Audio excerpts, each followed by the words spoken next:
Ayan, mega love shoutout sa magandang araw. Isang magandang gabi po sa ating lahat. Ayan, mega love shoutout. So, ako ay may bibigyan lang po naman ng paglilinaw para sa kalaman ng lahat. Ano po? At sinasabi po nila na bakit daw po ang laki-laki ng ginawa pa bahay ni Joy. Ayan. Ako naman wala naman sa kung ano man tong video na to, lilinawin lang po natin para maiwasan natin yung bang parang sa kabilang ng lahat ay bakit ba kaya laki-laki ng pabahay? Bakit ba kayo pinabahayan pa ng ganito? Ay bakit ba gayon? Bakit ba gagayaan? Ay alisin na lang po natin iyon sa ating mga sarili, yung para bang nagsisisihan pa. Ano po? So dito ating lilinawin lang po. Lilinawin ko lang para sa kaalaman ng lahat. Nang sa ganun po ay kung meron man makakapanood nito, ilan man na makakapanood nitong aking video na to, ay salamat. At least maliliwanagan po kayo. Malaki nga ba ang bahay ni Joy? At para sisihin ang mga sponsor na bakit daw sobrang laki-laki, gayon. O, sabi ko nga po sa inyo, iwasan na lang po natin, guys, kasi magpapasko ba? Pilitin natin na maging masaya at lagi tayo naka-smile, na wala tayong mga parang counting toxic sa ating isip. Ano po, maging banayad. Ito ay na-address ko po sa lahat ng mga ating viewers na sinasabi, sa viewers po. Sa lahat ng viewers, ano po, sa lahat ng viewers na, doon ko po ina-address itong video na to. Para sa kaalaman nyo, lalo na sa mga nagsusubaybay dyan, patungkol sa bahay ni Joy, yung mga solid. Yan, sa mga solid, gusto makita yung mukha dahil nakulangan sa update. Doon ko po ito ina-address. Ano po? Malinaw. Ano po? Kung kanino ko ina-address to. Para po ito sa mga viewers. Hindi ko para sa mga viewers at sa mga lalo na sa mga nag-iintay, sa mga interesado po. Ano po? Maiwasan natin yung paninisi. Ay, kasi ang laki-laki kasi. Ay, bakit magagayon? Ay, ilan nga ba? Gaano nga ba kalaki ang sukat ng pabahay ni Joy? Nako, Diyos ko. Yan po yung hindi na natin kailangan pagdidiskusyonan. Hindi na rin po kailangan papagtatalunan. Teka. At hindi na rin po kailangan magsisisihan bagkus tayo ay manood. Kung merong mapapanood na update, maghintay. Kung walang update, and kung meron mga ganitong pahapyaw na counting update based sa aking nasasagap at sa aking alam, dahil ako naman po, tayo naman po, ay ika nga ay nandyan tayo. May counting alam dahil may connection po tayo sa mga sponsor na nagpapabahay. Nakakakuha po ako ng update dahil sa Team Bopil po, ang aking mga kasama ay may share. Ano po? So, may nakikita kayo dyan na ilang screenshot. Eto po. Para po sa kaalaman ng lahat, malaki nga ba ang pinagawang bahay o pabahay? O malaki nga ba ang pabahay para kay Joy at para sisihin pa ang mga nagpapagawa, ang mga sponsor? Ilan ba ang sukat? Dapat po muna, yun ang tinanong nyo. Kasi yan din po ang aking katanungan. Ilan ba ang sukat ng mismong kabahayan, ng mismong bahay? Para masabi natin, ng laki-laki. So dito bibigyan natin ng kapaliwanagan ang haba ng sa aking seremonyas, ang haba ng aking salita. Ano? So ito na, paglilinaw po sa lahat. Ano po? Ang sukat po ng lupa, ito po ay umabot ng 151 square meter. Ang sukat po ng lupa. Ano po? 151 square meter ang sukat po ng lupa. O so malinaw. Ano po? So malinaw yan. So ngayon, dumako naman po tayo doon sa laki ng bahay. Ito bang 151 square meter ay ito ba ay kabuuan din ng itinatayong bahay? Malaki po yun. Ano po? Malaki. Teka, may natawag. Ayan, naudlo tayo. So ngayon, ang tanong ko, yun bang 151 square meter, ito din ba yung sukat ng kabahayan? Sabi ko nga po bago mo na mag-comment, wag mo nang manisi, wag mo nang sisinin yung mga sponsor. Bakit kasi laki-laki? Bakit ganyan-ganyan? Ay, ganito, mahal ang materialis ngayon, tapos ang laki-laki. Ang laki-laki, ang laki-laki. Wag na muna tayo doon. So, ang tanong, yung 151 square meter, ito din ba ang sukat? Paikot ay nilagyan ba lahat ng hollow block? Ito ba lahat ang kabuuan ng bahay ay 151 square meter? No, hindi po. Ilan ba? Ilan bang ang sukat? So sa madaling salita po, ano po, kasi hindi ko alam yung mga sukat-sukat ng ano. Basta po, paglilinaw, ito update lang para sa kaliwanagan, para po matigil at mawala po yung inyong paninisi sa mga nagpapabahay. Ano po? At mahirap po kasi tayo ay nandiyan na talagang gagatungan. Bakit magaganito? Bakit magagayon? Kalaki-laki. Ay, ang mahal-mahal na materyales. Ito po, para po sa kalaman ng lahat, ang sukat po ng pabahay ito po ay pahaba, pero ang sukat po ito po ay 63 square meter. Hindi po umabot man lang ng 100 square meter. Isang kagaya po dito sa akin, ang aking kabahayan po, lahat sinako po, buong pader, buong lupa na pader po yan, pader, 100 square meter o 99 square meter. Ano po? So 99 square meter, lahat na lupa natayuan po ng pader. So mas malaki po ito sa akin. So yung 63 square meter, hindi po yan naglalayo sa mga pabahay. Ayon nga sa nabigkas si Kuya July, sa pabahay nila Ingkit, sa pabahay nila Carla. Ano po, hindi po yan halos nalalayo. Same, halos lahat. Konti lang ang diferensya. O baka yung iba nga, ilang sukat ba yung mga sa mga Kalingap Angels na iba? Ano po? Halos ganun po. Ano po? So palilinaw, correction, hindi po ganun kalaki ang pabahay. Simple lang po ang laki. At dahil si Joy naman po ay nag-iisa, hindi naman po pwedeng patayuan kung ilan yung sukat ng lupa. Kung ito ay 151 square meter, ay lahat ay sasakupin ng isang kabahayan. Hindi po. Para sa kalaman po ng iba, marami ang maninis, bakit mo gano'n kayo kalaki-laki? Hindi naman po, guys, malaki. Simpleng bahay lang po, simpleng bunggalo. Baka nga po, ang bahay po ni Reyna, ilan sukat yung kay Reyna, mas malaki pa po yung kay Reyna. Maniname drop lang. Ano po, mami-mention lang. Mabibigkas lang. Baka po yung sukat ng bahay ni Reyna ay mas malaki pa. Pero hindi din ako, ipaki-correct nyo ako kung gaano kalaki. Sa akin kasi, ito kasi ang akin, 99 square meter, ay malaki po ito. Malaki. 3 kwarto. May terrace pa to sa labas. Tapos 3 kwarto, may salas na pahaba. May garahe din po ako. May bodega din po ako. Malawak po ang kusina ko. At sa likod po, may extension pa ako sa likod na sampayan ng damit. Doon po meron may tangke na tubig. So, malaki po. Kung ikukumpara, mas malaki po itong 99 square meter doon sa 63. So, nakikita-kita ko. Kaya naman po ito ay naikukumpara ko sa akin bahay. Nakikita-kita ko po kasi yung kung gaano kalaki yun. Yung 63 square meter. Ano po? At ito pong anong nakaraan kami po ay may inayos na bahay. Dito po sa kabilang subdivision. Malapit po sa amin. So, yon 50 square meter. Nakita ko ang 50 square meter ay maliit. So, kung 63 square meter, kasarapan, hindi kalakihan, bagay kay Joy dahil si Joy naman nagdalaga. So, pwede kay Joy. So, ito ay kinukorek ko lang para maiwasan po natin ang paninisi. Nasasabihin ang laki-laki. Maliit, simple lang po, simpleng bahay, bunggalo, simpleng bunggalo. Paglilinaw po sa lahat, ano po? Nang sa ganun ay wala naman po tayong sisihan. Ay, ang mga sponsor po ay naglalayas. Nakikitulog po sa iba. Tutulog doon kay Tatay Tekram. Ay, tutulog doon kay, kanino pa? Tulong ha, tulong. Baka nabibingi kayo. Natulog doon kay Tatay Tekram. O, kung saan pa dito kay Dara, natulong. Parang naglalayas, wag na po natin wag natin nabigyan ng sama ng loob. At ang kanila naman pong ginagawa, makatulong baga. Kasi pagka nagkaroon ng talagang pagtatampo-tampo, ay baka matuluyan nga magtampo, ay may pabahay kay Joy. Ay, yung kababaan loob natin, ibaba na po natin. Ibaba po kung may yung ibang matataas ng mga damdamin. Ibaba lang po natin. Wala pong mawawala sa atin, pairalin pa rin po natin yung ating pasensya. Pero kung tutuusin, wala po tayong dapat isumbat. Bakit ang laki-laki ng bahay na pinagawa? Kasi ganyan. Kasi baka nga naman, i-clear ko lang. Kasi nililinaw nila, sabi nila, yun nga, laki-laki daw. Ay, paglilinaw lang naman po ito. Para naman po, nasa ganun po, napupuruhan po.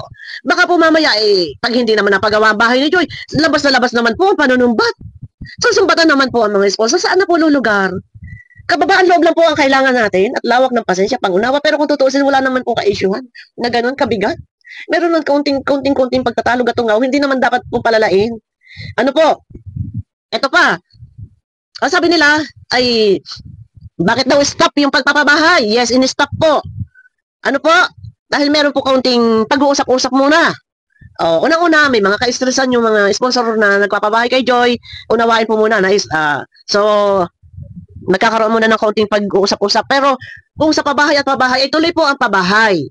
Pero kung sa pagpapagawa, ay stop po muna ang pagpapagawa at hindi po natin alam kung sino po ang magpapatuloy na gumawa. Pero abangan po natin yan dahil may nagko-comment naman po din na sabi po si Kalingap Rob daw po ang magpapatuloy na magpapagawa. So bakit?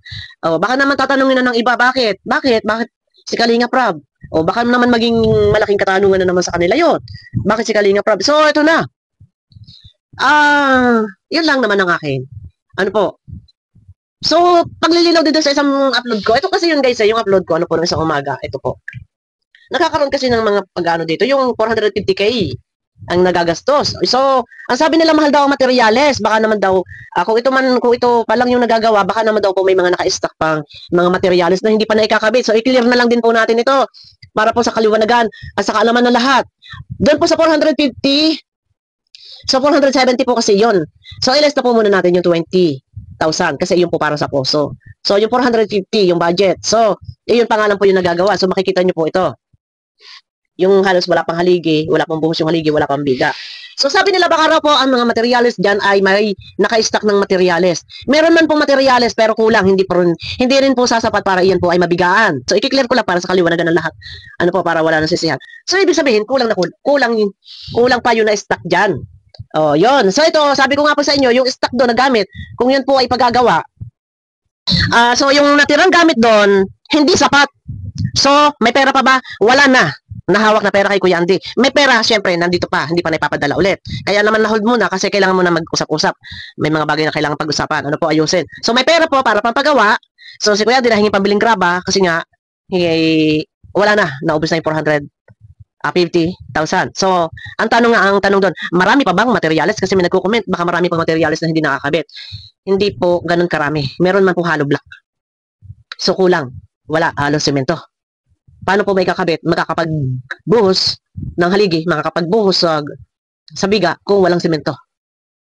Wala. Kulang. Wala na po.